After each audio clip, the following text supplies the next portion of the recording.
Fala pessoal, bem-vindos ao UFCcast e quero agradecer a todos vocês que estão aqui nos acompanhando, tanto no YouTube quanto nos podcasts, todas as plataformas. Eu espero que vocês tenham conseguido acessar aí perfeitamente. Esse podcast e esse canal vai falar sobre engenharia, arquitetura, empreendedorismo, vamos falar sobre investimento, negócios, network, marketing digital, história de vida e muita coisa. E para garantir aqui que tudo tenha qualidade, nada melhor do que nosso colega aqui, Daniel Andrade. Fala, Dani! Olá, pessoal. Muito prazer. Eu sou Daniel Andrade, sou engenheiro civil.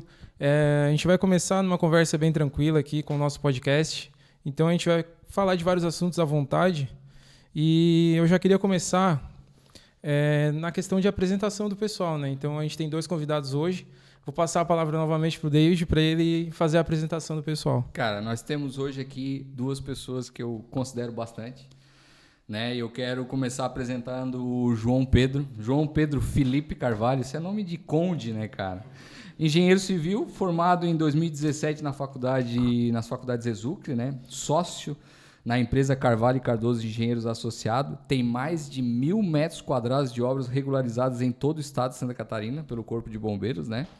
Know-how em projetos de prevenção contra incêndio, sprinklers, bomba. Cara, a empresa Carvalho e Cardoso hoje atende projetos de estruturas até em Londres, na Inglaterra. Cara, é fenomenal. E, cara, João, a gente vai querer saber aí se dá para ganhar dinheiro fazendo projeto de prevenção contra incêndio ou não, né? Mas, cara, guarde isso aí porque isso aí é o segredinho para a galera. E com a gente aqui também, né? Tenente Eduardo, né? Primeiro Tenente Eduardo Henrique Ribeiro, graduado em Engenharia Sanitária e Ambiental pela UFSC. Ele entrou no Corpo de Bombeiro em 2016, é formado no curso de formação de oficiais em 2018, formado no curso de pós-graduação e perícia de incêndios e explosões do Corpo de Bombeiros de Santa Catarina. Trabalhou como chefe dos serviços de segurança contra incêndio de Xanxerê, Içara e Criciúma e atualmente, né, chefe do Serviço de Segurança contra Incêndio de Criciúma e Içara. Bem-vindos, obrigado pela participação de vocês. A gente vai começar aqui com umas perguntinhas para cada um de vocês. E vai aí, Dani, pergunta aí. Então, só corrigindo para um lado positivo, a área total que foi projetada ali da Carvalho Cardoso é mais de 100 mil metros quadrados, então é bastante. Eu falei 1.000? 1.000. 1.000 metros. 1.000 metros, um pavilhãozinho, né? Mas é bastante. Desculpa, João, desculpa. Tranquilo, sem problemas. Vou começar fazendo algumas perguntas e vou direcionar para você, Tenente.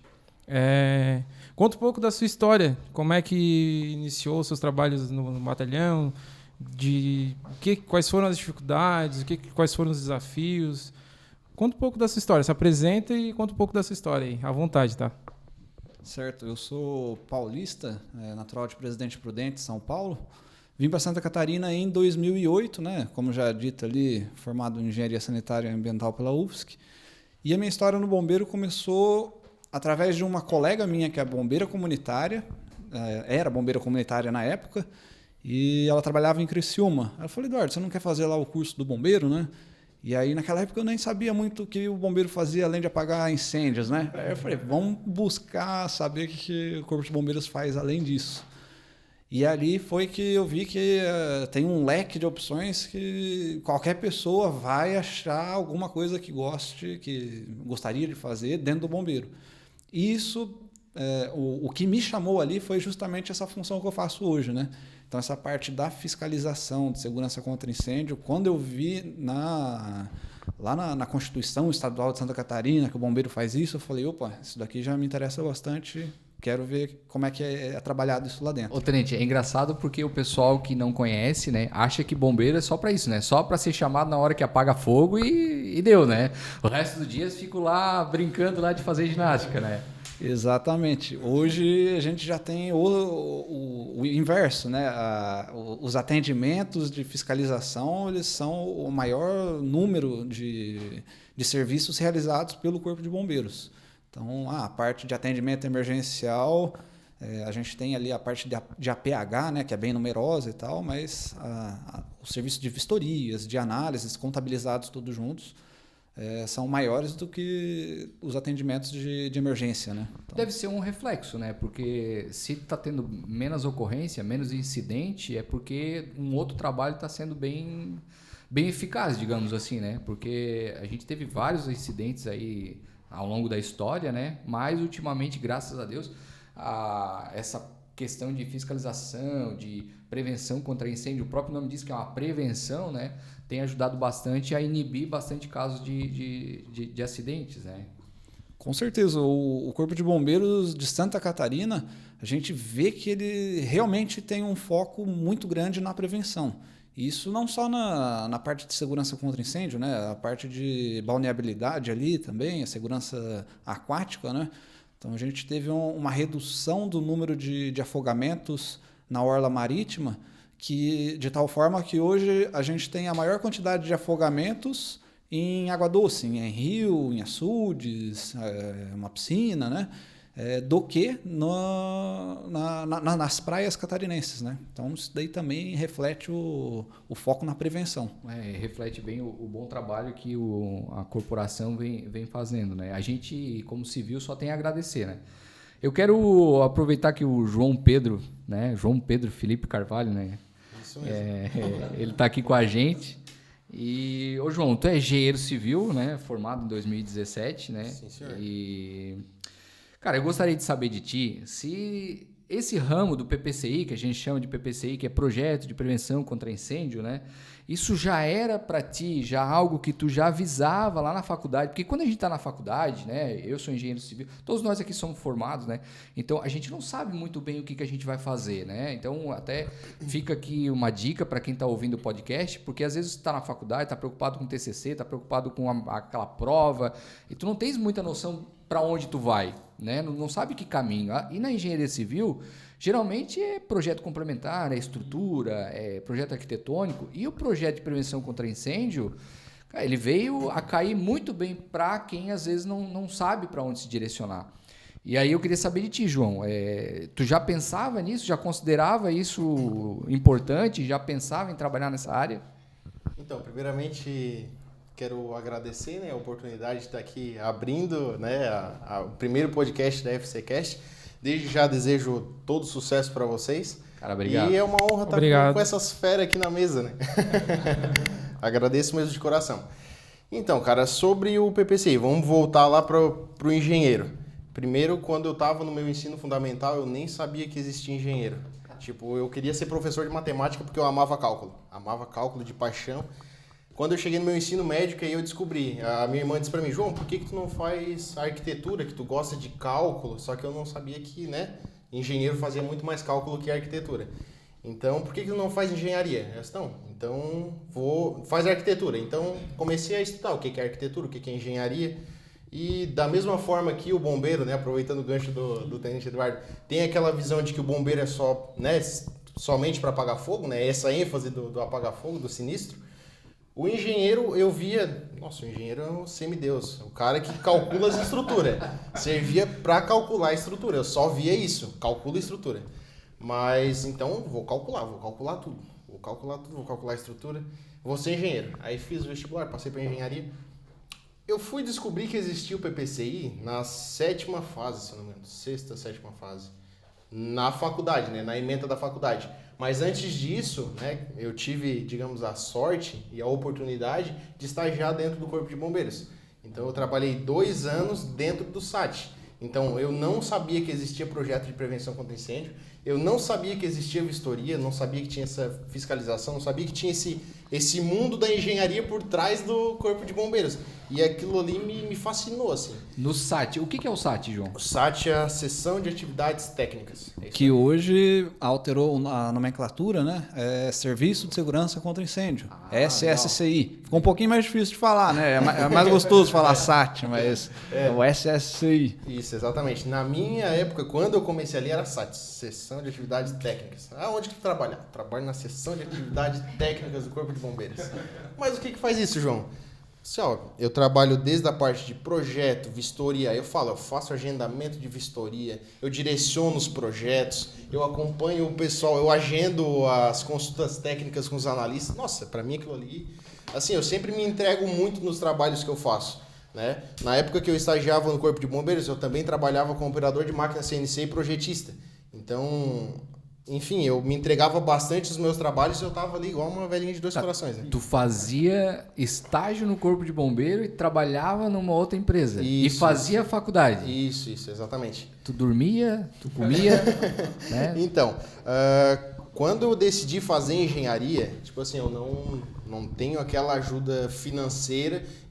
A ajuda que eu tenho dos meus pais é educação, é batalhar, é ser honesto. Isso, cara, isso não tem preço, assim, que eles puderem me dar. Então, eu sempre batalhei, sempre fui bastante atrás dos meus objetivos. E eu sempre tive aquela de, não, vou ter que dar orgulho pros meus pais. Pros meus pais, tem que ser um cara honesto, tem que trabalhar então. Bacana, cara. Saí do ensino médio, eu tava naquela, vou comprar um carro ou eu vou fazer faculdade. Todos os meus amigos, a maioria, comprando carro, né? Carro 0, 60 vezes.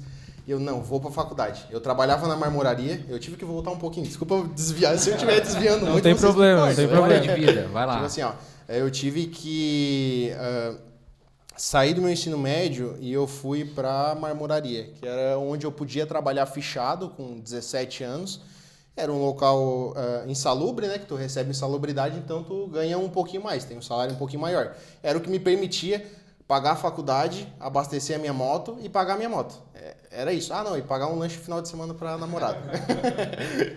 E, enfim, aí eu trabalhava na marmoraria. Quando eu comecei a ficar um pouco mais avançado na faculdade, aí eles me promoveram na marmoraria. Eu fui operador de máquina CNC, uma máquina que veio da Itália.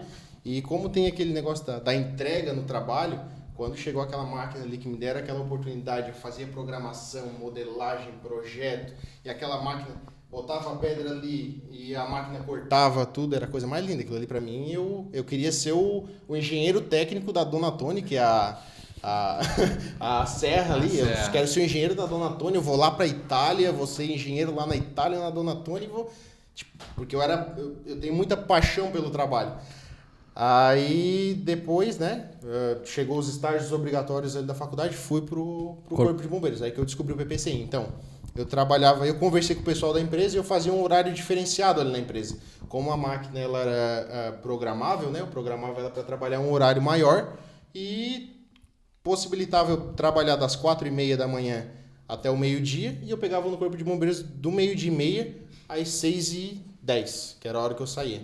Cara, depois puxado, né? Das 4 da manhã até o meio-dia na marmoraria. Isso. E do 12h30 até as 6 da tarde no Corpo de Bombeiro, no SAT, né? Que hoje não é mais SAT. E depois tu ia pra faculdade. Depois ia pra faculdade, E como é que tu estudava pra prova, João? Me explica isso aí, que tempo que tu tirava, cara? Então, não vai dizer que era lá no SAT. Não. Então,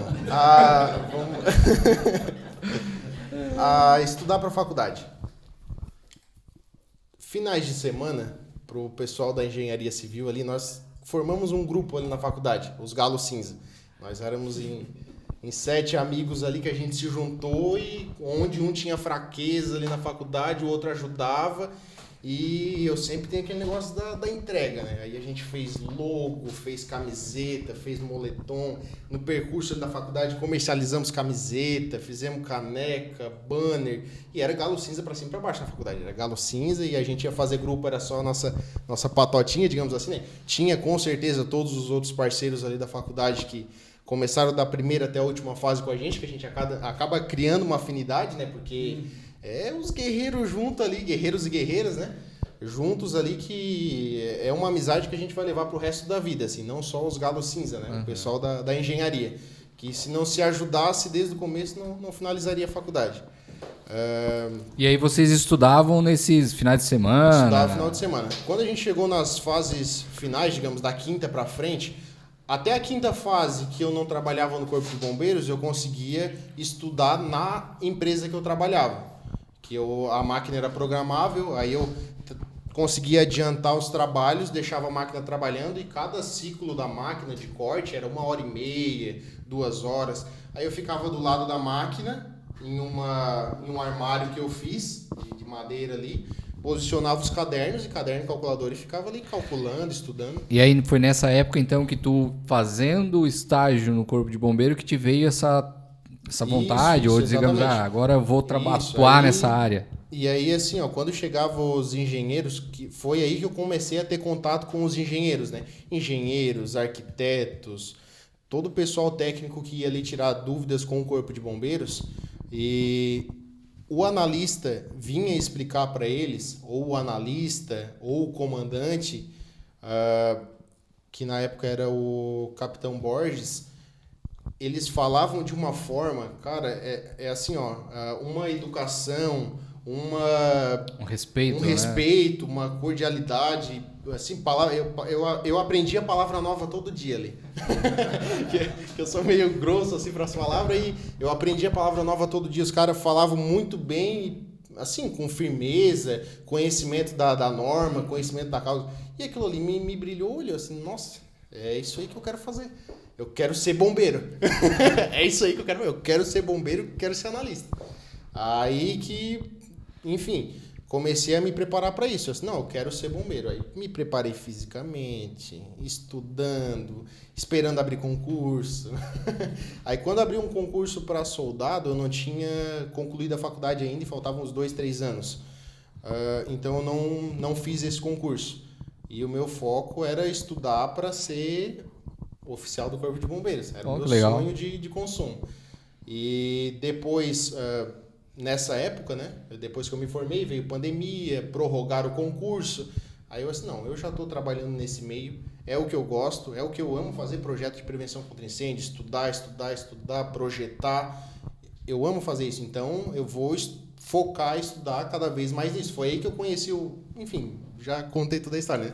Quando eu conheci o PPCI, quando isso me fascinou, quando isso brilhou o olho, por que eu quis o PPCI, e é o que atualmente a empresa que eu trabalho, né, que eu sou sócio, a maioria dos trabalhos que a gente faz é projeto de prevenção contra incêndio.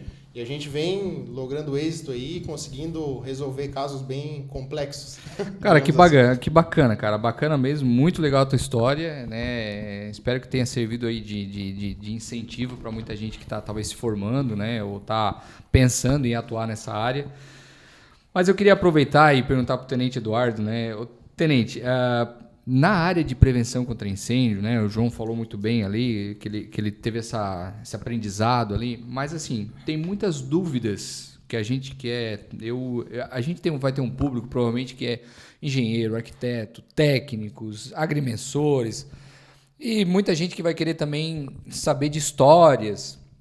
E o que até cliente mesmo, até pessoas que têm empresa, porque isso meio que surgiu assim, meio que de um momento, eu acredito que no início, o próprio Corpo de Bombeiro deu uma relevada, porque assim, tem muitas empresas que não estão legal, mas vamos entregar funcionamento para eles não fechar as portas. Mas, de um determinado tempo, foi assim, cobrado realmente projetos de prevenção, habite-se, aí funcionamento, né? Aí tem laudos, assim, tem uma gama de coisas que eu acho que muita gente...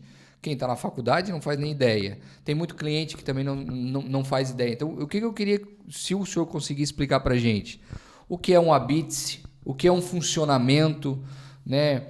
O que são laudos, por que precisa dos laudos, por que tem que aprovar um projeto, quem pode aprovar um projeto, qual é o caminho certo? Primeiro faz o projeto, primeiro pede funcionamento, o que funciona certinho, qual é a hierarquia? Se eu puder dar uma explicação assim para quem está em casa, para quem está ouvindo esse podcast. Tudo começa pelo projeto, né? Então, isso vai ser igual tanto para o Corpo de Bombeiros quanto para a Prefeitura, que depois vai ser um próximo órgão, né, a ser dado esse trâmite. Mas, enfim, uma edificação que ainda não saiu do papel. Tem que aprovar o projeto. Aprovou o projeto no Corpo de Bombeiros, aí vai ser dada entrada lá na Prefeitura, que vai liberar o alvará para construção. Então, ali, a partir daquele momento, pode iniciar a obra. Antes disso, não teria como, né? Então, sem o projeto e a obra em andamento, isso daí vai estar irregular. Então, tem que cumprir essa primeira fase do projeto. Foi concluída a obra com o projeto aprovado, aí entra a figura do habite. Então, o habite-se seria um ato administrativo ali, né, que o Corpo de Bombeiros vai emitir, um atestado, né, dizendo que a edificação foi construída exatamente conforme o projeto estava aprovado, seguindo as normas de segurança vigentes ali na época da aprovação do projeto, obviamente, né? Então, o habite-se, ele vai dar esse primeiro ok da edificação. E o habite-se, às vezes, dá uma confusão com o atestado de funcionamento, né? Isso, eu vejo que o pessoal se confunde bastante, porque às vezes não consegue o habite-se, mas consegue o funcionamento. E aí o cliente às vezes acha, não, agora eu estou legal. Não, mas não está legal, né? Ele vai estar legal a hora que ele tiver o habite-se na mão. Exatamente. Então, para frisar, né, o habite-se está 100% regularizado, não tem mais pendência nenhuma. Aí depois vem a questão do funcionamento. Então, conseguiu o habite-se, se a atividade estiver já definida no momento da vistoria, já é concedido de cara o atestado de funcionamento, aí já pensando não na edificação, mas na empresa em si, né? Então, a empresa pode funcionar. Agora, por exemplo, construir um galpão lá que vai alugar, não se sabe o que vai ter ali ainda. Então, fez a vistoria, está tudo ok conforme o projeto, vai ter o habite-se, só que não vai ter o funcionamento nesse momento, porque não tem uma empresa ali já exercendo alguma atividade. Funcionamento, né? Praticamente serve para a empresa que vai se estabelecer no local. Exatamente, né? Para a edificação ser usada. E o habite-se vai dizer que ela foi executada conforme está previsto ali. Conforme o projeto. Agora, por exemplo, o caso do indeferimento do habite, tem alguma pendência ali, né? Então, isso vai servir tanto para edificações novas, né? Então, não está habitada ali, mas também para edificações existentes, que a gente não pode esquecer disso, né? Nem tudo está começando a ser regularizado do zero. Na verdade, a maior parte das coisas vão estar vindo de edificações antigas, que ou nunca tiveram um processo de regularização, ou que já tiveram para uma ocupação diferente daquela, mudou, aí tem que passar para um novo processo de regularização. Então, vai ter aquela pendência ali que não vai permitir a emissão do atestado de habite-se. Nesses casos, se atender critérios mínimos de segurança contra incêndio, que a gente chama de ter os sistemas vitais para a edificação, aí pode ser, então, emitido um atestado de funcionamento de caráter provisório, que é o atestado de edificação em regularização do Corpo de Bombeiros de Santa Catarina. Então, com esse atestado, é permitido, sim, ser desenvolvida a atividade ali na edificação, vai estar regular, porém sabendo que tem umas pendências ainda a serem cumpridas, que vão estar elencadas aí num outro dispositivo, né? Que é antigamente era o plano de regularização da edificação, hoje em dia é o auto de fiscalização, né? Então ali vai ser listado o quê? Falta executar um sistema hidráulico preventivo.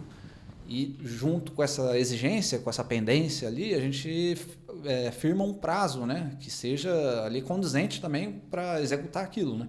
Então, vai executar um sistema desse, que às vezes tem um valor maior, né? Não vamos pedir para dentro de um mês aquilo lá está pronto. Aí concedemos prazo levando em conta a condição financeira, a própria condição técnica de executar aquilo, conseguir material e tal.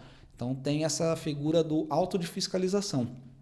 Vai permitir a emissão ali de um atestado para a pessoa funcionar, já angariando ali algum recurso financeiro para executar aquelas pendências, mas deixando um prazo ali, né? Então, teria basicamente esse aí o processo. Bem interessante. Tenente, então praticamente, né, a pessoa vai construir, vamos supor aqui um pavilhão, por exemplo, ela vai dar entrada com um projeto, né, onde vai dizer onde vai um extintor, onde vai uma luminária. Esse projeto tem que seguir a normativa do Corpo de Bombeiro, né, que a gente chama de IN, né, instruções normativas. Ele é analisado e aprovado. A pessoa constrói, porque daí ela vai conseguir o alvará de construção nos outros órgãos, que é a prefeitura, enfim, às vezes pode ter cooperativa, enfim, ele consegue o alvará, constrói. Construiu esse pavilhão, ele tem que chamar o Corpo de Bombeiro para fazer uma vistoria no local, ver se tudo atendeu conforme está o projeto. Atendeu, recebe o habite-se. Não atendeu, ele vai receber um auto de fiscalização. Um auto de fiscalização que eventualmente não foi instalado um hidrante, né? Sei lá, previa 5 hidrantes, instalaram 4, né? Até porque às vezes o cliente ele entrega para o profissional executar. E às vezes o profissional na correria esquece de fazer alguma coisa, então, né, acontece esse imprevisto.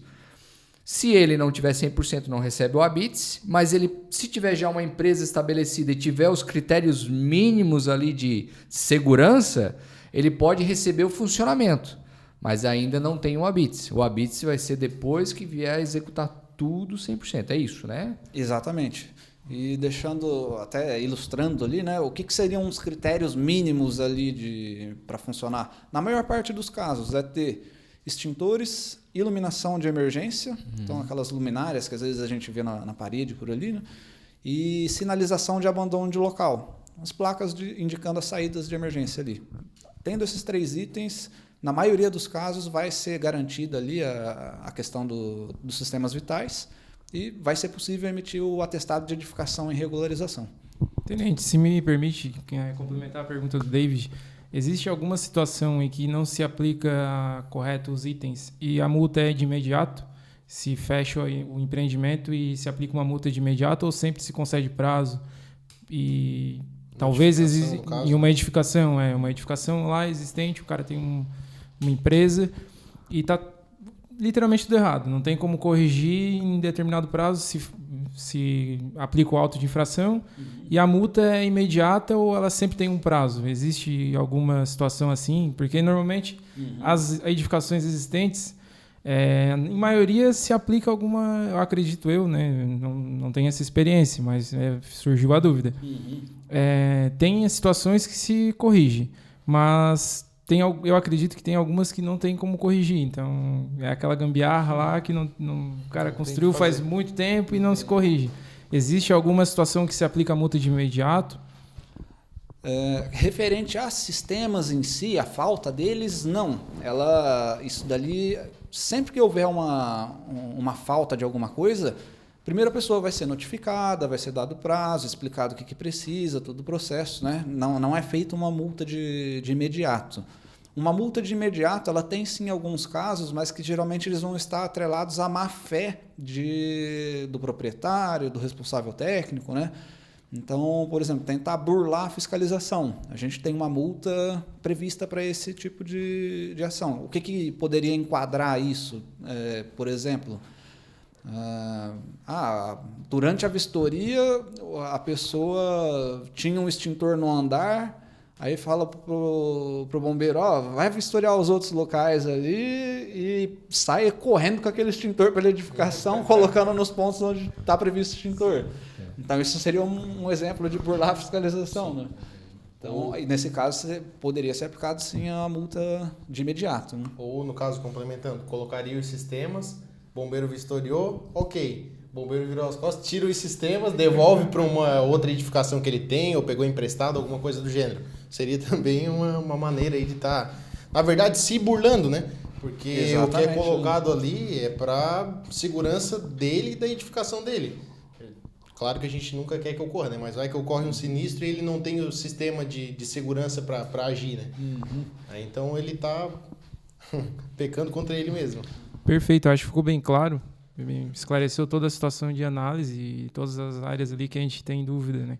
E que o pessoal que está ouvindo e assistindo nosso podcast também. Só complementando também, Dani, sobre a notificação para instalação de sistemas. O que eu me deparo bastante nas edificações existentes, bastante dificuldade em um sistema perigoso, é o sistema de gás. Antigamente não era previsto central de gás, não era previsto abrigo em local externo e dependendo da idade da edificação, é difícil para nós engenheiros estar cortando parede, cortando laje. Eu já peguei casos, né, de prédios que têm 30, 35 anos. Então, tudo laje maciça, os tijolos que são utilizados ali na parede de vedação são também de sustentação. Então, eu não posso estar cortando, furando parede, né? Enfim, vocês têm o conhecimento técnico para isso, sabem que não é conveniente, né? Então, isso tem um desgaste um pouco maior por parte do Corpo de Bombeiros e do responsável técnico estar regularizando isso. Porque o bombeiro vai lá e notifica, né? Ó, tens que regularizar a situação do teu gás. Eu pego, vou, avalio a edificação, faço um pedido de dispensa, no caso, né? Que cabe e está na normativa do Corpo de Bombeiros, a IN5, que diz quais compensações eu posso ter, né? No caso, se eu tiver um botijão de gás P13, que é o mais comum no interior da edificação, eu vou ter que ter a ventilação permanente, né? Vou ter que ter as medidas de segurança adequadas para aquela situação. Mas é uma adaptação que eu vou ter que fazer que está prevista na normativa, que, digamos, é o caso mais comum e mais difícil de resolver, que é a parte do gás, e mais perigoso também, né? É até interessante você colocar isso, né, João? Porque geralmente vai pegar as normas vigentes hoje e tentar aplicar numa edificação antiga, vai ser bem, em alguns casos, bem complicado atender as normas vigentes. Aí, nesses casos, o Corpo de Bombeiros tem a IN5, né, que o João já comentou, previsto para edificação existentes, e lá elenca, né? Primeiro diferenciando ali por critérios de ampliação de área, se vai ter impacto nos sistemas que estavam anteriormente dimensionados, mas enfim, ali ela vai prever esses casos de adequação das edificações para ou ter uma dispensa ou ter uma compensação daqueles sistemas. É interessante essa colocação de vocês, porque as pessoas às vezes têm uma edificação antiga e acham que agora eu não vou conseguir fazer nada no bombeiro, porque no bombeiro pede isso, pede aquilo. Mas se o responsável técnico tiver o conhecimento da IN, né, a IN5 no caso, né, Instrução Normativa número 5, ele pode, através dessa IN, fazer compensações, pedir dispensa, né? Eu entendo que talvez dispensa seja dispensar alguma coisa que a norma está exigindo. Então, sei lá, a norma diz que tem que ter um botijão de gás lá na rua, mas, aqui eu não consigo, tem que ser dentro de casa. Então, tu consegue dispensar isso, manter ele ali dentro da residência, né? Se for uma residência antiga, se atender vários critérios e entrar com as compensações, no caso. Mas daí, no caso, isso é feito um documento, é colocado num projeto também? Sim, é previsto em projeto e feito um pedido de dispensa formal para o chefe do Corpo de Bombeiros, né? Primeiro a gente faz o primeiro pedido, que agora na nova normativa é o anexo F2, a gente fez o anexo F2. Tudo que está fora da normativa, o analista ele vai indeferir, no caso, né? E colocar a justificativa técnica dele porque está fora da normativa, a critério do chefe de segurança contra incêndio. Me corrija se eu estiver errado. Aí a gente faz um anexo F3, né? Contestando novamente, explicando e justificando tecnicamente. Aí, né, eu coloco todas as justificativas técnicas que se enquadrem, né? A normativa, ela bem estudada, ela te dá um leque de opções, digamos assim, né? Nessa questão do gás. Se tu tens varanda, tu pode colocar na varanda, né? A questão da ventilação, então ela visa a segurança da edificação. Não tem edificação que não dá para te regularizar, né? Toda edificação dá para regularizar, só tem que estudar todos os pontos. E esse que eu elenquei ali, né? A questão do gás e o sistema hidráulico preventivo, que são normalmente os dois que assustam mais, né?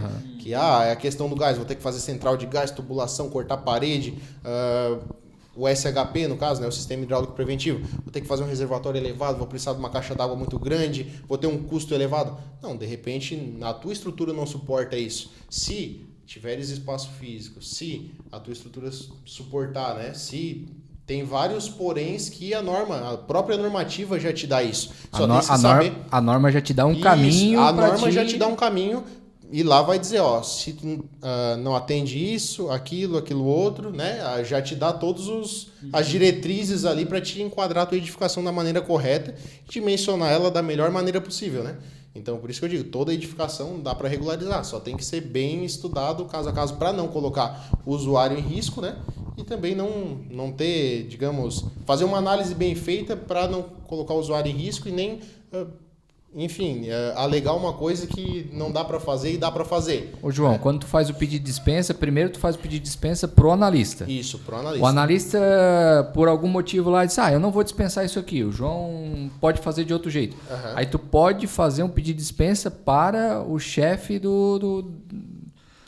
não é mais SAT, né? Mas aí cai no cara aqui, então. Exatamente. Ainda vou ter que decorar esse nome, não vou conseguir. Ali a gente vai seguindo esse rito de instâncias superiores, né? Hierarquias, né? Isso, exatamente. Então vai recorrendo, né? Tem o primeiro requerimento e depois o recurso de primeira instância.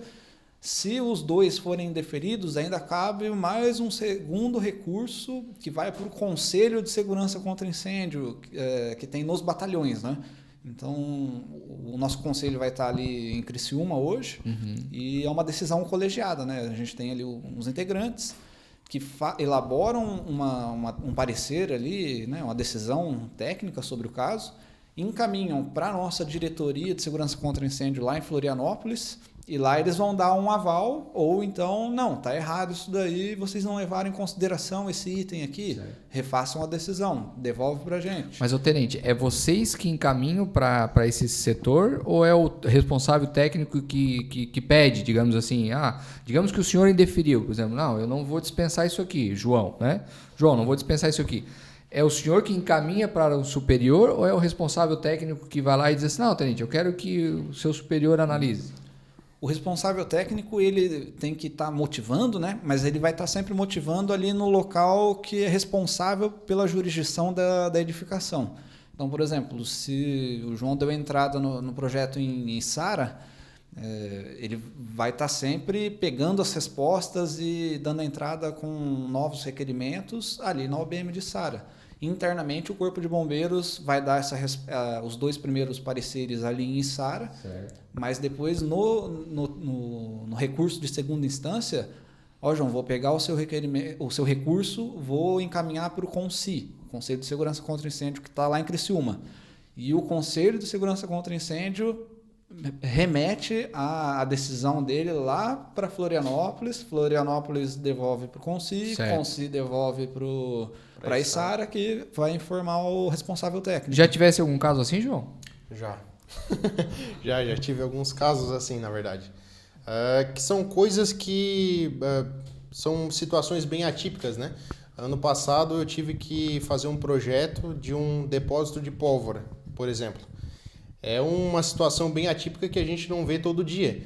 Eu tive que, alguns itens ali, passar pelo recurso de primeira instância, depois o recurso de segunda instância, aí chegou até no último caso, que não teve o que fazer, né? O proprietário queria fazer de uma forma, já estava pronto, né? Depois, enfim, eu projetei dessa forma, busquei normas internacionais, busquei normas do Exército, busquei várias normativas que me dessem embasamento técnico para justificar aquilo que eu estava querendo projetar, né? Se eu não, digamos, acreditasse que fosse seguro realmente, eu nem iria, né? Eu como responsável técnico, eu nem iria para primeira, segunda, terceira instância, porque tá o meu nome ali, é um negócio que é inseguro.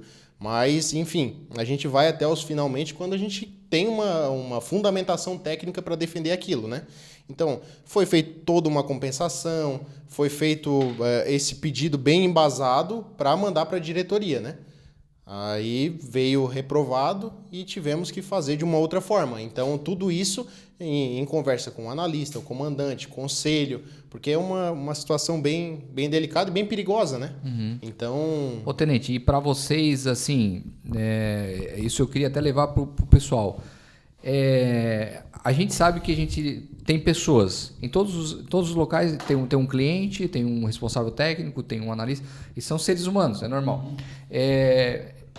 Para o analista ou para o próprio primeiro-tenente, é chato? Vocês gostam que o responsável técnico, querendo ou não, tá passando pela sua resposta. Você diz, você deu uma resposta, olha, eu não quero que faça assim por causa disso e aquilo.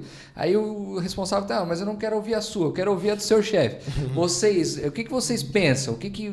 Porque a gente também não quer criar, eu não quero que o pessoal que faça projeto crie atrito com o pessoal que é analista, né? Ele quer projetar de uma maneira segura, mas às vezes ele é um responsável técnico e ele acha que tem argumentos para justificar aquilo que ele quer edificar. Para vocês, isso... Extrema sinceridade, tá? Se for de sinceridade, eu vou falar do meu caso. Eu não tenho problema nenhum com isso, né? Eu não vejo... quando eu estava lá atrás, na minha estudante ainda, né? Eu tinha a visão clara que eu queria trabalhar num órgão de fiscalização. mas não um órgão de fiscalização que atrapalhe, que tranque a coisa, mas sim alguém que está ali falando como fazer da forma mais segura e, de repente, até mais barata, alguma coisa para que tenha condição de estar ali funcionando adequadamente, né? Então, a visão da fiscalização ela tem que ser essa. Então, por exemplo, se de repente num recurso, num requerimento, de todo o meu conhecimento, eu vou lá e embaso um indeferimento, de repente alguma coisa que eu não saiba, alguma informação que não está bem disseminada, quem está acima de mim vai ter aquilo e vai, a partir dali, de repente, identificar, opa, temos um erro aqui de compreensão da norma, uma informação que não foi bem disseminada, né? Então, isso favorece o processo como um todo. Isso aí é bem positivo, sim. Então, chegou um requerimento, a ideia é eu mergulhar naquele requerimento, né? Então eu vou para um canto lá que eu estou quieto, que não tenha ninguém ali me atrapalhando, né? Porque é uma coisa que requer atenção, no caso. Demais, né? Vai impactar diretamente aquela pessoa. De repente, por conta daquilo, a pessoa está gastando 50 mil a mais ou 50 mil a menos, né? Para regularizar a edificação. Então tem que sim ter uma atenção ali. Não é de qualquer jeito. E até quanto a isso, né, é importante nesses requerimentos tentar esclarecer da melhor forma possível. Né? Então, às vezes, chegar algum requerimento do tipo, a edificação é existente, solicito dispensa. Como é que a gente vai poder embasar um parecer, uma decisão sobre isso, né? Então, um requerimento bem feito vai ter uma explicação ali dos motivos de impedimentos, né, estruturais, apresentação de fotos. Fotos é uma coisa tão simples, todo mundo tem um celular que vai lá e bate. Uma foto vai dizer mais que 1000 palavras, né? Exatamente. Então, isso, tendo nos requerimentos, facilita bastante, porque embora a gente possa sim fazer as vistorias, né? A gente tem uma demanda, às vezes, bem alta que impede de estar saindo e indo nos locais. Cara, isso é bacana. Fica uma dica para o pessoal que quer fazer pedido de indeferimento, né? Fazer um indeferimento bem elaborado, né? Colocar bastante informação, por que tu não dá para executar isso, fotos e fazer um documento, né? Realmente, né? O pessoal não aprende só cálculo, né? Aprende a escrever também, né? Então... só complementando, e hoje com o meio digital, é tudo protocolado digital. Fica excelente o ofício quando coloca foto, fica com uma resolução boa. Hoje todas as câmeras do celular têm uma resolução boa. Vai lá, fotografa, coloca a legenda, coloca a justificativa, então fica bem bacana isso. E eu também, respondendo a pergunta do Dani, que ele perguntou para o comandante, particularmente, eu também gosto de, quando eu faço um requerimento, eu penso, estudo para fazer o mais formulado possível, colocar foto, colocar justificativa, busco norma, que a normativa do Corpo de Bombeiros permite isso, né? Que tu busque uma norma internacional, desde que válida, né? Apresentando essa normativa, apresentando o requerimento, dizendo que tu queres utilizar aquela normativa. Então, eu gosto de estudar bem e fazer um requerimento bem formulado, e também gosto de receber, né, essa resposta bem formulada, porque, tu sai da tua zona de conforto e tu aprende mais com aquilo. Então, eu sei que daquela forma que foi reprovado, eu não posso fazer, e sei por que eu não posso fazer.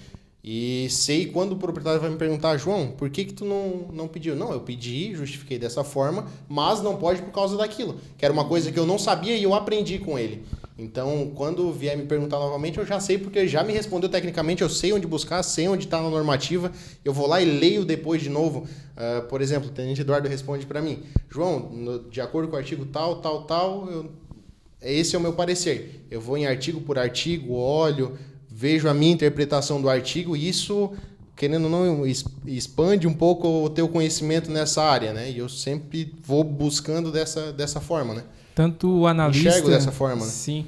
Tanto o responsável técnico quanto o analista, eles têm que doar muita energia para que seja aprovado, porque no final o que importa é que esteja de acordo com as normas, né? Fala, agora puxando o mesmo gatilho, sobre normas técnicas, a gente vê que elas se atualizam, existem diversas normas técnicas, INs, e eu queria te perguntar, João, tu, depois de formado, eu vejo que tu tens um know-how enorme na área, então tu procurou fazer alguns cursos, se especializar nesse ramo, fala mais um pouco sobre a tua experiência, eu sei que tu tens know-how já pelas tuas falas, pelo teu trabalho, pela tua empresa. Mas fala na parte de cursos, tu vem se especializando, se não, tem aonde que o pessoal que tem interesse, onde que deve procurar, quem procurar? Então, a própria normativa ela já é como é que se diz? Uma apostila de estudo, digamos assim, né? E quem lia uma normativa 2 anos atrás e leu hoje, todas as normas mudaram, todas. Há 2 anos atrás era exigido para-raio, hoje não é. Há 2 anos atrás, um tipo de compensação que eu faço hoje não era permitido, e o que eu fazia antes agora não pode mais. Então, além de estar sempre se atualizando nas normativas, que entrando no site do Corpo de Bombeiros vai estar lá, as normativas, todas elas vigentes.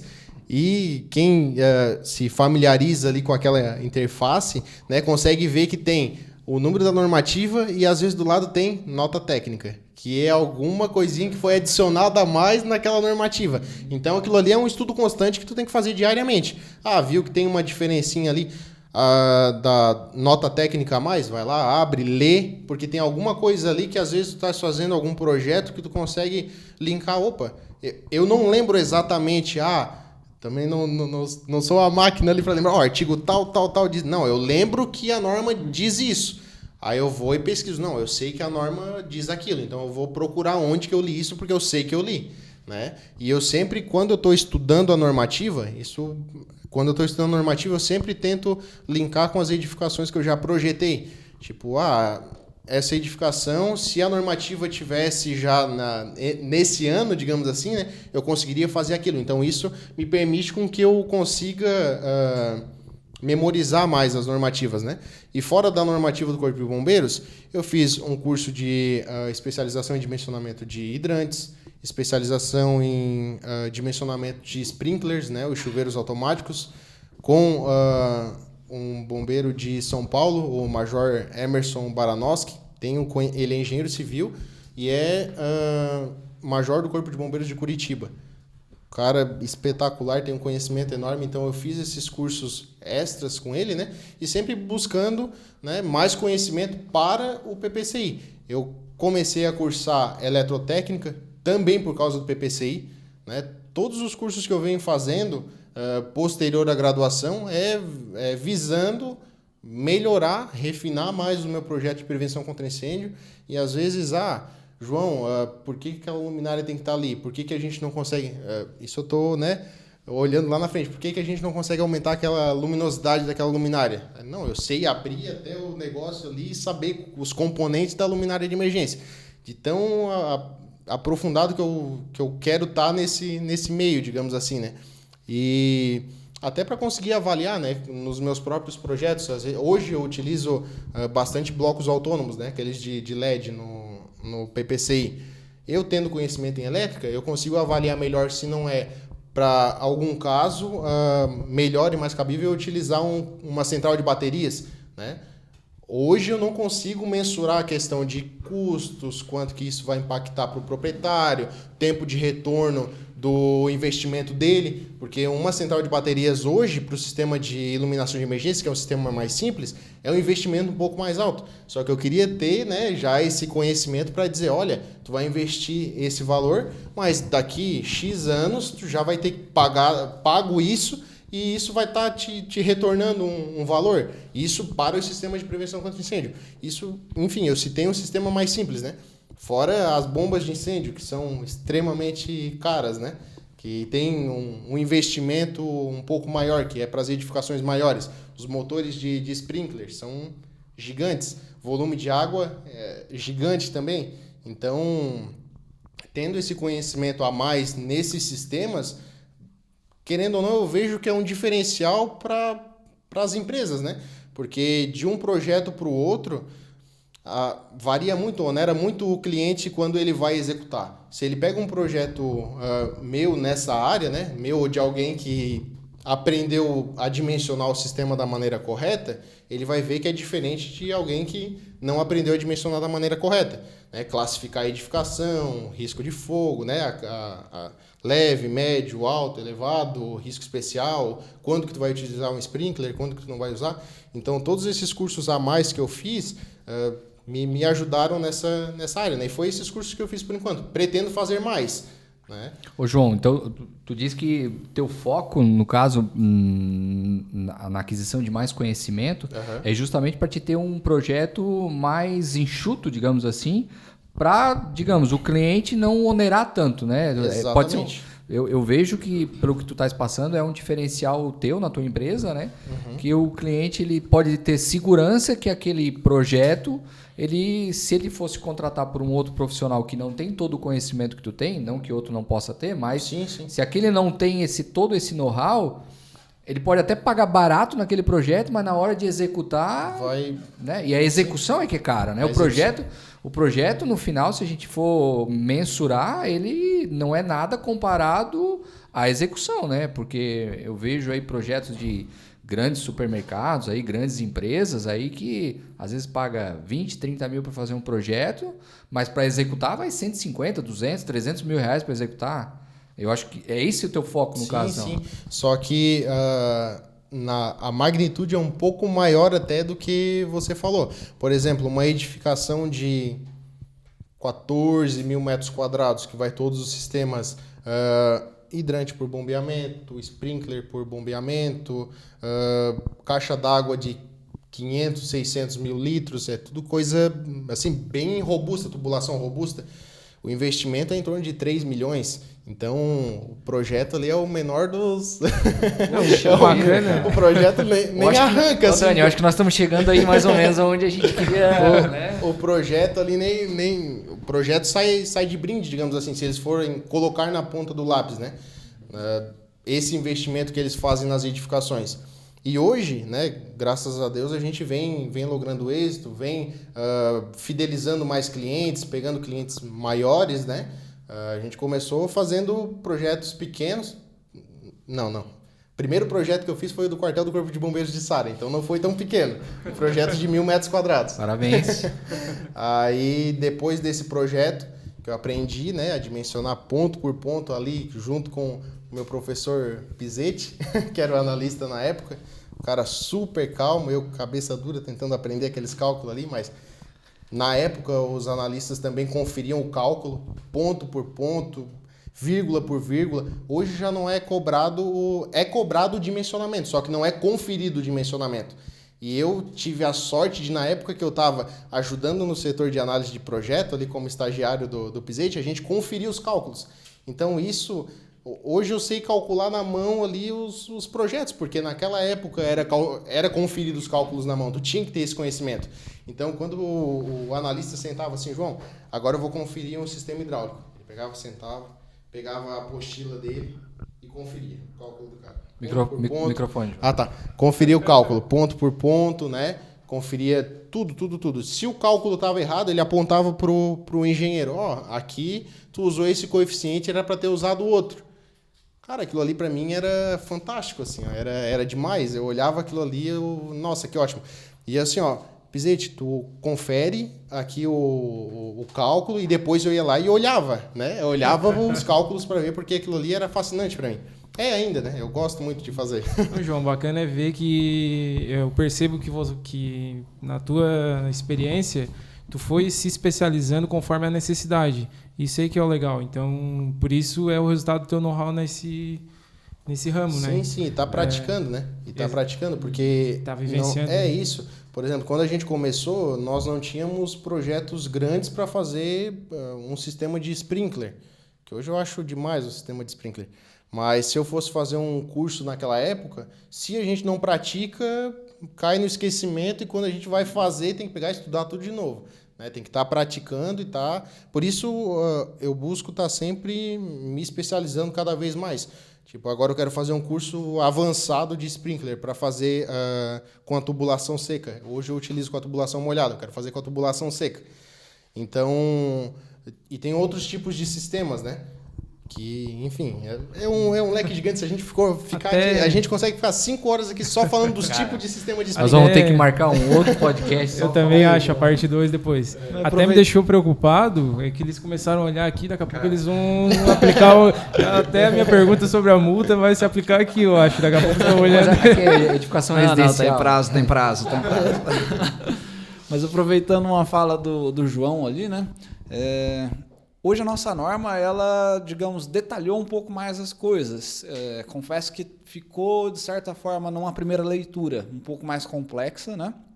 Mas isso foi na forma de tentar atingir problemas pontuais que a gente foi identificando no caminho e... não, para isso aqui tem uma solução, a gente consegue prever na norma para diversos casos, né? Um exemplo em menor escala, nas escolas os extintores vivem despressurizados porque os alunos vão lá e apertam. Hoje na norma já prevê, pode ser colocado o extintor dentro de uma sala de aula ou colocar dentro de um abrigo fechado com uma placa ali, né, de acrílico, de vidro. Então tem esse detalhamento maior das normas e junto com isso vem também aí, digamos assim, saber jogar com a regra do jogo, né? Então a gente consegue encontrar na norma hoje muitos casos de compensação ou substituição de sistemas mais robustos, mais caros. Então, trabalhando com compartimentação de ambientes, por exemplo, eu consigo reduzir áreas e vou trocar o sistema de sprinkler pela compartimentação do ambiente. Então, já ia ter que dimensionar tudo isso, fazer todo esse cálculo, execução, contratar um responsável qualificado mais caro, né? Desse jeito aí. E trocou tudo isso por uma parede de alvenaria fechada, dividindo os ambientes, quando possível, né? Então, conhecer das normas no projeto vai também ter um impacto bastante significativo na execução, falando financeiramente, né? Acho que até tu já acabou respondendo o que seria a minha próxima pergunta. Eu ia resumir a pergunta, o que é necessário para um projeto bom e que vai ser aprovado, vamos dizer assim, né? Que no final o que importa é o projeto, seja a aprovação do projeto, né? Sim, as normas vão exigir o mínimo de segurança contra incêndio, né? Então, de repente, se houver um superdimensionamento, aí a gente não tem como dissociar isso do fator humano, né? Então, às vezes o responsável técnico ali pôs uma luminária a mais, outra numa sala, na outra, e não precisava. Para o Corpo de Bombeiros, a gente vai aceitar aquilo e falar, bom, se ele julga que é necessário ali, vai ser exigido, né? Então, tem essa parte, sim, humana ali, a capacitação da pessoa em si, né? Mas um bom projeto vem também da experiência e conhecer as normas, né? Então, assim, às vezes a gente tem a impressão que falta alguma leitura mais atenta da norma para ver, assim, como o João mesmo já falou. Não, eu passei o olho na norma inteira, vi, sei que aquilo existe. Lá na frente, isso daqui eu acho que tem uma coisinha lá que vai me favorecer e que está previsto na norma, né? Então, aquilo lá já é um grande diferencial. Ler a norma por completo e saber aplicar aquelas observações ali, né? E hoje a norma está cheia de observações. Então é importante dar uma lida. Não adianta, né? Quem pretende trabalhar e pretende fazer um projeto de prevenção contra incêndio, ele vai ter que ler toda a norma. Eu sei que, principalmente engenheiro civil, não tem muita habilidade, não gosta muito de estar lendo, mas ele precisa sentar, ler a norma e aí depois ir para o projeto para poder identificar que tipo de projeto, né? Porque tem que qualificar a edificação e tal. Então, eu acho que, complementando ali o teu primeiro tenente, né? Tu tens que ler a norma e entender bem daquilo que tu está fazendo, que aí tu vai conseguir fazer um projeto bom, enxuto, né? Que não vai sair tão caro. E com certeza o analista vai analisar com gosto, com prazer e vai, né? Obviamente pode acontecer um primeiro indeferimento, mas com certeza na segunda aí tu já consegue aprovar o projeto. E eu queria agora, né? Já quase encerrando aqui o nosso podcast, né? Eu queria aproveitar aqui o João, né, que tem bastante know-how, queria fazer umas 2, 3 perguntinhas aqui para nós encerrar. João, cara, primeiro, dá para ganhar dinheiro fazendo projeto de prevenção? Segundo, como tu tens quantificado teu projeto? Porque o engenheiro, o arquiteto, ele tem o hábito de quantificar por metro quadrado, né? Hoje existe uma tendência de quantificar por horas trabalhadas. Tem um pessoal aí falando muito sobre tu medir o quanto tempo tu fica em cima de um projeto. E o projeto de prevenção é um projeto que tu tens que ficar muito tempo em cima, porque tu tens que ler norma, tens que revisar artigo, e, né? Então a quantificação não sei se dá para fazer direta já por metro quadrado. Eu queria saber como que tu quantifica, né? E, cara, eu queria saber aí qual foi o projeto que tu mais ganhou dinheiro e se tu pode abrir para nós aí o quanto que tu cobrou. Não precisa falar o nome e expor ninguém, então... Não precisa expor o cliente, mas se tu tiver essa... Mas se quiser também, não tem problema. Ai. Então, vamos lá, vamos por partes. Primeiro, quantificar. Como que eu precifico o meu projeto? Eu peço o projeto arquitetônico para o cliente... Eles pegam, me mandam um projeto arquitetônico. Quando é uma edificação nova, é mais fácil eu estar precificando, né, o meu projeto. Quando é uma edificação existente, eu tenho que identificar essas barreiras que eu tenho. Eu vou ter que fazer uma adequação do sistema de gás, eu vou ter que fazer uma adequação do sistema hidráulico preventivo, eu vou ter que... Tu vai no local daí? Tipo, se é uma edificação já existente, tu vai lá no local para... eu vou no local. Eu vou no local por quê? Só de chegar na edificação e olhar a edificação por fora, né, isso vai me dar uma margem de erro pequena, digamos assim, quando eu vou passar o meu orçamento, o meu valor. Porque eu sei a economia que eu posso proporcionar para aquele cliente e eu sei que eu vou conseguir resolver o problema dele da melhor maneira possível.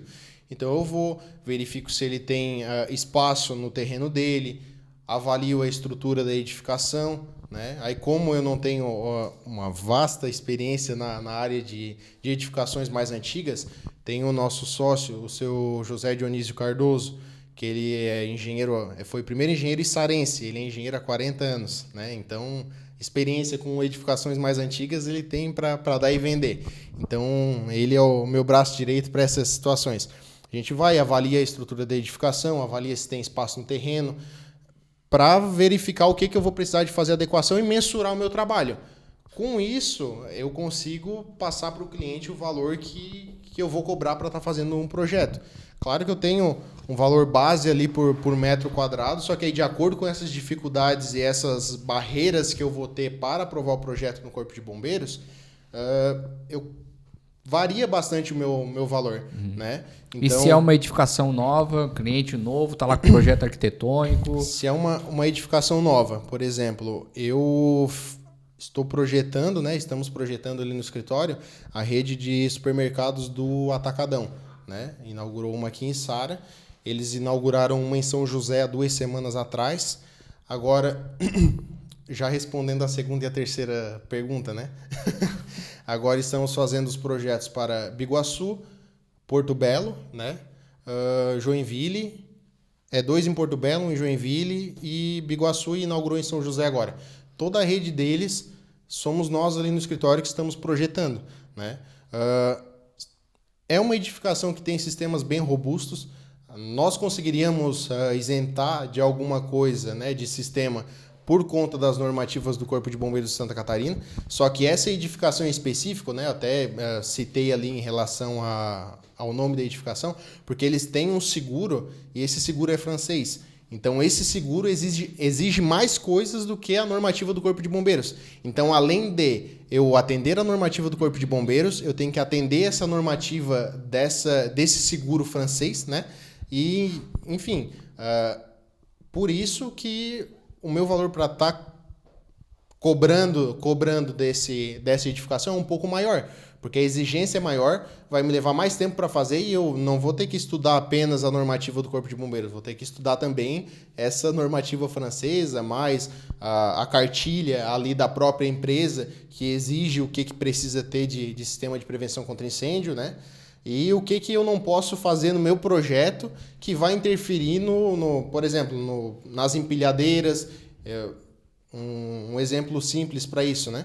As placas de saída eu tenho que colocar na ponta das gôndolas, porque se eu colocar no meio, a empilhadeira bate e quebra as placas. Eles não dão conta de colocar placas, né? Então, isso é um dos cuidados que tem que tomar, que está lá nessa cartilha, que também é uma bíblia. Então, eu tenho que ler essa cartilha da empresa, tenho que ler essa normativa francesa, tenho que ler a normativa do seguro, que diz o que eu vou precisar o que eu vou precisar colocar de sistema, né? E também a normativa do Corpo de Bombeiros. Então, por isso, né, por todo esse tempo de leitura, todo esse conhecimento que eu tenho que ter, eu consegui pegar essa rede de lojas aí para estar projetando e, graças a Deus, assim, estamos conseguindo fazer da melhor forma possível e fidelizando o cliente, né? Porque a gente começou com uma e agora, depois a segunda. Aí ali em São José, além do Atacadão, fizemos uma escola, né? 2 escolas e uma arena de esportes, tudo no mesmo terreno, né? Então, com esse desempenho que nós tivemos ali, a gente conseguiu fidelizar o cliente e, posteriormente, né, agora estamos elaborando esses outros projetos. Ô, João, e tu teve algum feedback da parte obviamente eles tinham uma outra empresa que provavelmente fazia os PPCI para eles, né?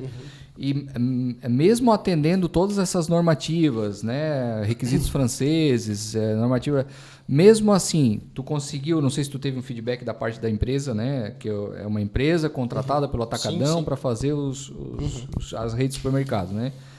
Tu conseguiu ter um feedback se tu conseguiu, mesmo assim, ainda gerar uma economia na execução?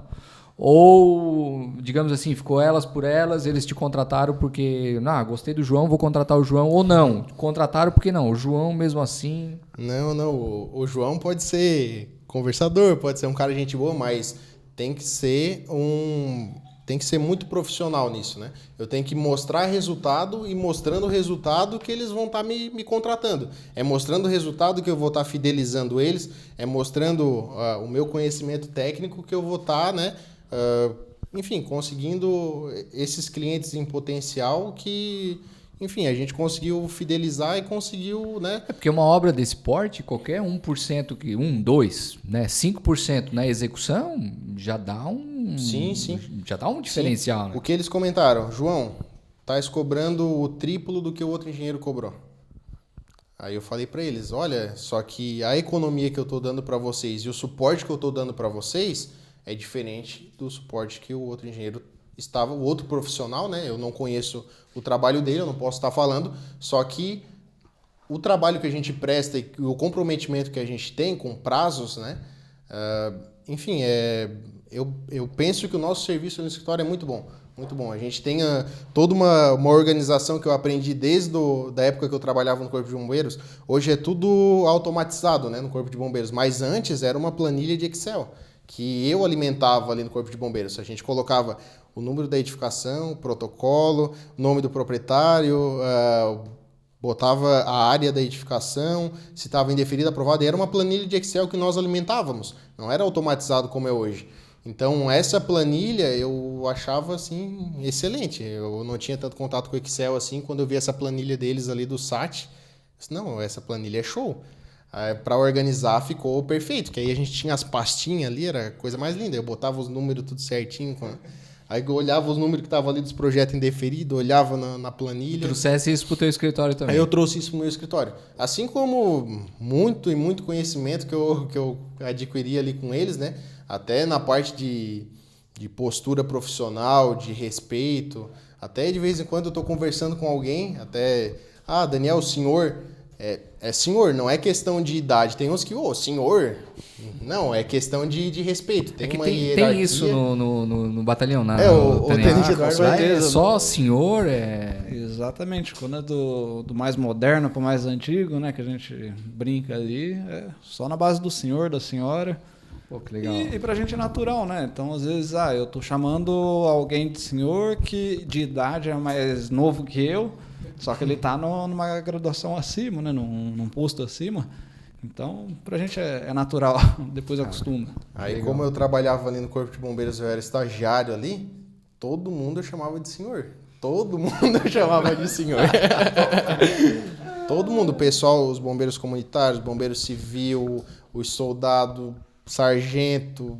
E assim, é um respeito que eu sempre trabalhei no chão de fábrica, né? Para mim aquilo ali foi um choque, sabe? Eu saí do chão de fábrica e comecei a trabalhar em um ambiente super profissional, militarizado, né? Eu vi aquilo ali como... Nossa, o pessoal aqui são semideuses, né? O pessoal é assim, muito educado, todo mundo instruído, no caso, né? Sabia enfim, tinha um respeito. Não era como eu trabalhava, como eu era acostumado a trabalhar. Eu trabalhei em um tempo, né? Antes de pegar na marmoraria, eu trabalhava em lavação também. Então era sempre brincando com os meninos e... Enfim, aí ali que eu comecei a ter mais essa postura profissional, postura de organização e começou realmente a minha Ô, João, carreira mas profissional. tu fugiu, né? Rodou. Uma volta. Então, assim, ó, para melhorar essa tua resposta, eu sei que tu tens, além dessa rede de supermercados, eu sei que tu já pegou fábricas desde fábricas de 7 mil metros quadrados até fábricas de 11 mil metros quadrados. Então, assim, tu tens um know-how bem grande e projetos grandes. Dentre esses projetos, assim, de mais de 10 mil metros quadrados, uma média, tá? Vamos botar uma média.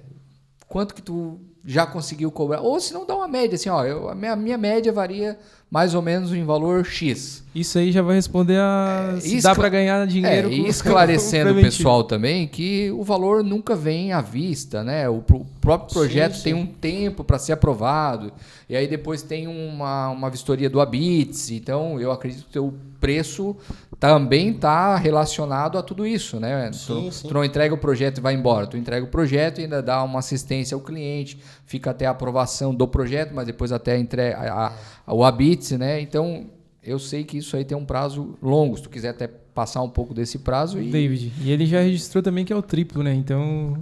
Ele já deixou claro, que é 3 vezes mais, né? Não, é assim, ó, é satisfatório. É satisfatório, assim. Questão de prazos. Eu costumo acompanhar a obra desde a concepção do projeto. Entregou o projeto para mim, eu começo a fazer o projeto de prevenção contra incêndio, eu recebo 30% do valor. Aprovei o projeto de prevenção contra incêndio, eu recebo mais 30% do valor. Aprovou o ABITS, né, que é o final, aí eu recebo o restante do valor. Então, eu começo... Esse trâmite inteiro pode levar 1 ano, né? Pode levar 1 ano, tem edificações... Bem legal tu falar isso, bem legal. Tem edificações que são existentes, que às vezes leva até mais que isso. Porque esse procedimento que a gente falou aqui em questão de minutos, que faz um recurso, manda, volta, leva meses. E tem casos que, como eu disse, tem que buscar em normativa estrangeira, tem que estudar, tem que se embasar tecnicamente, porque tu não vai conseguir, justificar tecnicamente, e tu não vai mandar qualquer coisa. Não vai colocar ali só edificação antiga. Edificação antiga. Aí ele reprova, eu pego e mando novamente. É antiga mesmo. E mando de novo. Não dá. Tem que pegar e justificar tecnicamente, fotografia, laudo. E... Enfim. Cifrões. Então, enfim, em relação a valores. É relativo. O que é normal para mim, né, que é o preço que a gente pratica, às vezes é bastante para outra pessoa e às vezes é pouco para outra pessoa, né? Um projeto completo, 100% completo, que eu digo acima de 10 mil metros, eu já fiz projeto de até, o maior que eu fiz foi 33 mil metros quadrados, então individual, né? Eu já fechei pacotes com projetos maiores que, né, juntando todas as metragens das edificações, dá mais que isso. Mas 33 mil metros quadrados. Cara, desde o começo até o final do ABITS, um valor normal, digamos assim, para projeto, em torno de 40, 50 mil reais. Um projeto desse porte. Cara, bacana. Cara, obrigado por ter compartilhado isso com a gente. É importante. Até para o pessoal que está nos acompanhando, tanto o cliente, quanto o arquiteto, quanto o engenheiro, né? Eu acho que realmente é um ramo que dá para seguir, dá para se especializar. Vai ter que continuar estudando, vai ter que continuar se especializando.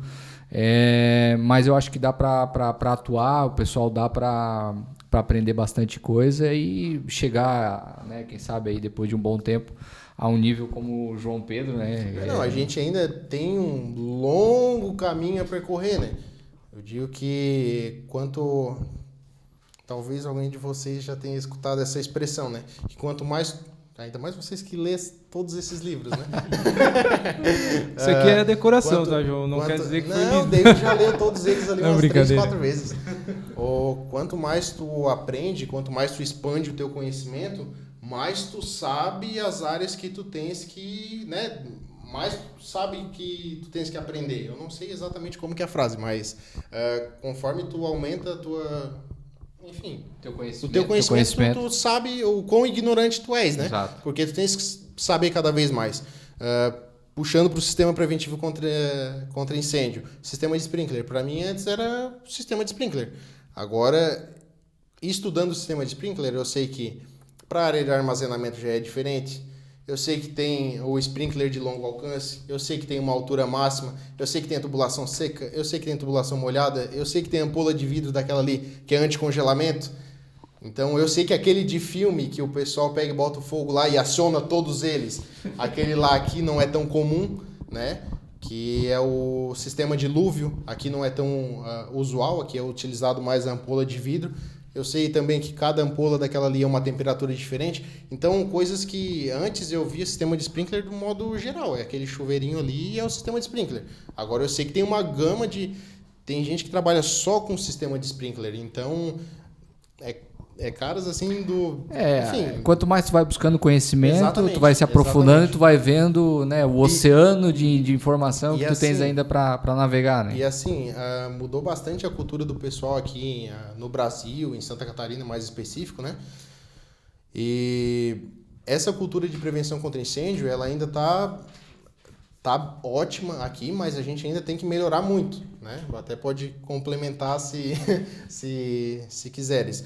Mas, por exemplo, comparando com o exterior. No exterior, eles utilizam um sistema de prevenção contra incêndio em residências, né? Tem plano de ação emergencial, tem sprinkler, tem extintor. A própria cultura do cidadão, né? Ele sabe que ele tem que ter um extintor em casa. Ele sabe que precisa ter uma ventilação. Então, nós estamos hoje em um patamar bom, né? Mas ainda falta um longo caminho assim para te ficar ótimo, né? É isso. Não, gente, eu queria agradecer, né? Agradecer ao Tenente Eduardo por ter se disponibilizado, ter vindo aqui, né? Tá gravando esse podcast com a gente, né? E quero agradecer também ao João Pedro, né? Por todo esse conhecimento que compartilhou com a gente. Espero que tenha sido engrandecedor para todo mundo. E obrigado, Dani. Não sei, quer agradecer alguma coisa? Eu gostaria de agradecer também a presença do senhor Tenente Eduardo, do senhor João Pedro Felipe Carvalho. Então, acho que foi bem legal. Assim, nossa conversa abrangeu vários assuntos e vai tirar dúvida de muita gente que vai ouvir e vai assistir nosso podcast. E acho que é isso. Fiquei muito feliz. Gente, eu vou então encerrar por aqui. Eu vou pedir para quem está no YouTube, então se inscreva, né? Dá um like aí se gostou, deixa uma mensagem aí pra gente. Provavelmente eu vou estar deixando aí na descrição aí a empresa do João Pedro, né? O contato do João Pedro também para quem estiver precisando aí de empresa, contratar, né? E agradeço o Tenente Eduardo. O Tenente Eduardo fica aqui em Criciúma, né? Então, se o pessoal tiver dúvidas, eu acredito que o Tenente Eduardo vai estar lá disponível para estar esclarecendo e ajudando. E é isso aí, gente. Obrigado. Valeu. Tchau.